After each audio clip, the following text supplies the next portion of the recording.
एक साधु कोल मेरे सिख भरा इकट्ठे होके एक बाणी लिख के लिजांदे ने और उन्होंने दसदे ने कि जदों राम नीलां दा चलिया सी ते उन्होंने एक संदेश दिता सी। खैर वो साधु कौन है पहले तो आप वेख लेने मुकम्मल वीडियो फिर कर रहे गुफ्तगू। वाहेगुरु का खालसा वाहेगुरु जी की फतेह। बहुत कृपा लाओ श्री जी की कुछ प्रसादी वस्त्र, बहुत दिनों बाद दर्शन दिए आकर के।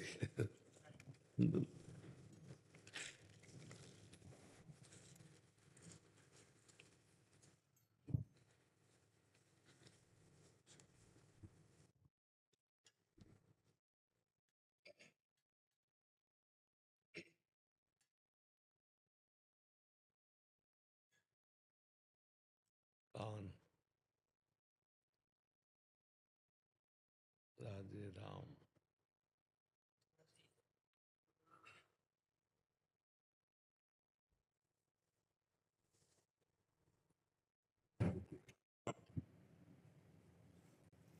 ये वाली पंक्ति गुरु नानक देव जी ने ना वृंदावन में उच्चारण की थी, जो गुरुद्वारा साहिब है वहाँ पे एक महीना रहे थे महाराज जी वृंदावन में।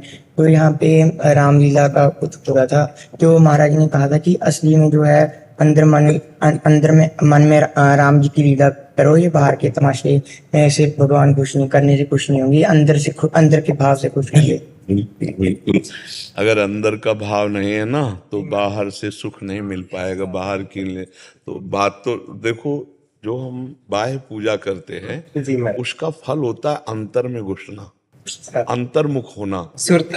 हाँ, ये जितनी भी बाह्य सेवा पूजा तीर्थ याटन, इसीलिए गुरु नानक साहब की वाणी में बाह्य का महत्व नहीं है।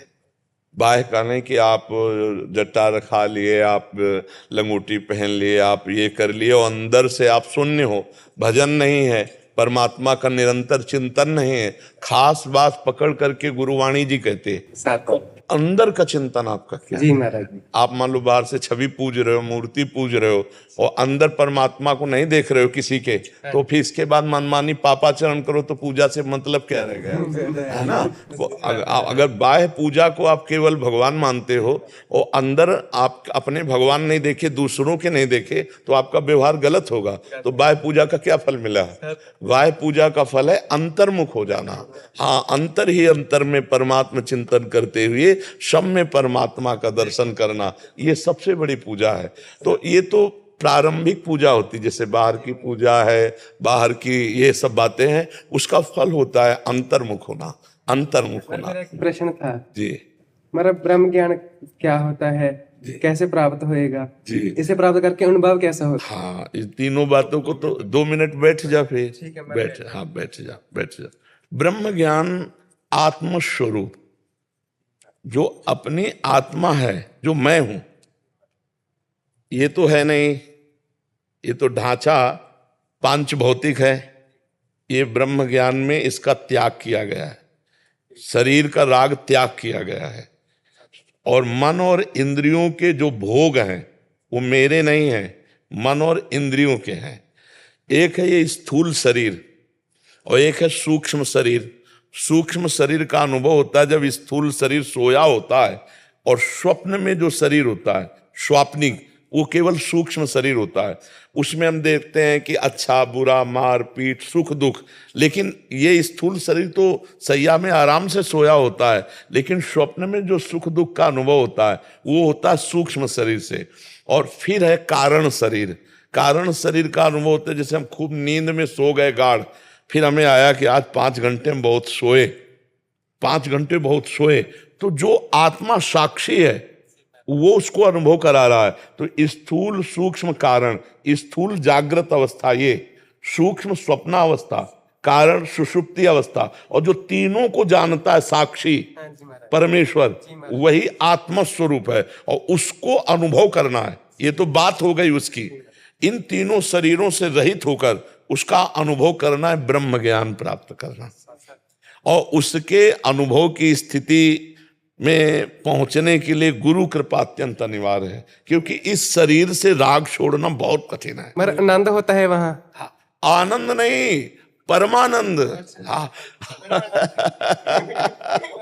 मतलब परम आनंद और अगाध आनंद, अखंड आनंद, अनंतानंद।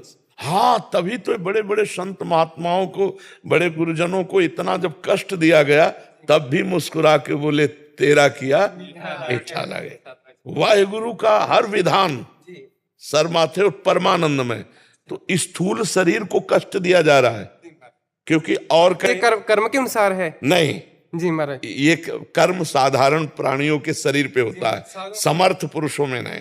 समर्थ पुरुष ये दिखाए कि हम धर्म के लिए अपने शरीर को शहीद करते हैं। धर्म के लिए तेग बहादुर सिंह जी ने, जो इतनी सामर्थ्य रखते थे, उनके शिष्य जन कि अधर्मियों को दंड देने में पूर्ण समर्थ थे, तो नजदीक बुलाया और स्पर्श किया और सारी शक्ति ले ली, कहा आप करके दिखाओ। तो ऐसे बोले नहीं, सहना है, बाजार को जरना है। हाँ, हमको ये दिखाना है कि हम अपने धर्म के लिए प्राणों की बाजी लगा सकते हैं। और गर्दन कटवा दी। और इतने सामर्थ्यशाली थे, तन से भी, मन से भी और स्वरूप से भी, कि अगर वो एक संकल्प कर लेते तो विधर्मी सब मर जाते, सब नष्ट हो जाते। हाँ, तो हमारे गुरुजनों ने उसी स्वरूप में स्थित होकर, स्वरूप में कष्ट नहीं है, देह में कष्ट है, तभी वो कह रहे तेरा किया मीठा लागे। नहीं तो देह जल रही है तो फिर ताप तो लगे ना, लेकिन वो आत्मा, हाँ, जो आत्मा है, नयनम छिंदन्ति शस्त्राणि, नयनम दहति पावका, न चैनम क्लेदयन्त्यापो, न शोष्यति मारुता। अग्नि उसे जला नहीं सकती, कोई अस्त्र उसे छेद नहीं सकता, वायु उसको सुखा नहीं सकती, जल उसे डुबो नहीं सकता। वो ऐसा आत्मा है। हमारा परमात्मा आप भेजता है साधुओं को दुनिया के भले ली। जी जी, वो परमात्मा स्वरूप ही होते हैं। हाँ, जैसे ये गुरुजन है अपने, हाँ, तो सब परमात्मा स्वरूप ही हैं, साक्षात परमात्मा ही आए थे। और थोड़ी मान लो जैसे गुरु अर्जन देव जी हैं, कितना कष्ट सहते हुए भी अपने धर्म, ये जीव थोड़ी है, ये मनुष्य थोड़ी है, ये मनुष्य रूप में परमात्मा है, स्वयं परमात्मा विराजमान है। ये दशयोग जो गुरु है ना, ये स्वयं परमात्मा है। तो कितनी छोटी अवस्था में सबके रोग को लेकर अपने प्राणों का बलिदान दे दिया। रोग उस समय जो फैला हुआ था, दाने वाला गुरु हरकृष्ण, हाँ, तो अपने प्राणों की बलिदान कर दिया गुरु। बहुत छोटी अवस्था में वो गुरु, 8 साल की उम्र थी महाराज। हाँ, 8 साल की। ये सब आत्म स्वरूप है। हाँ, ये शरीर से ये ब्रह्म ज्ञान प्राप्त, पर ब्रह्म ज्ञान का संबंध जो होता है उम्र से नहीं होता। नहीं नहीं नहीं नहीं नहीं, वो ये तो बचपन में हो सकता है, जवानी में भी, बुढ़ेपे में। हाँ, श्री सुखदेव जी 16 वर्ष की अवस्था के हैं, लेकिन ब्रह्म ज्ञान संपन्न तो हजार हजार वर्ष की आयु के महात्मा खड़े होकर हाथ जोड़कर उनको प्रणाम करते हैं। तो इसका अवस्था से कोई लेला दिला है। थोड़ा सा डायलिसिस है महाराज जी का, सुबह 2 बजे से लाओ कुछ प्रसाद दियो। सबसे पहले तो हमको इतना सुख मिलता है आपके दर्शन से, जैसे गुरुजन के पार्षद आते ना, तो हमें बहुत सुख मिलता है। दोस्तों, ये साधु ये सरदार ये की ये रब जानदा या मेरा भरावो तुसी जानदे हो? एक कमेंट च मैनू जरूर दसना है कि आखिर ये सिखां ते सरदारां दे केड़ा ऐसा गरोह है या ये हिंदुआं दा एक ऐसा गरोह है जिहड़ा कि एवें दी काम करदा और एवें दा बेस पा के रखदा है? इस बारे तुसी मैनू दसना ज़रूर कमेंट ज़रूर करियो। अगर नवे हैं तो चैनल ज़रूर सब्सक्राइब करो। इस नाल इजाज़त चाहांगे। अल्लाह हाफिज़।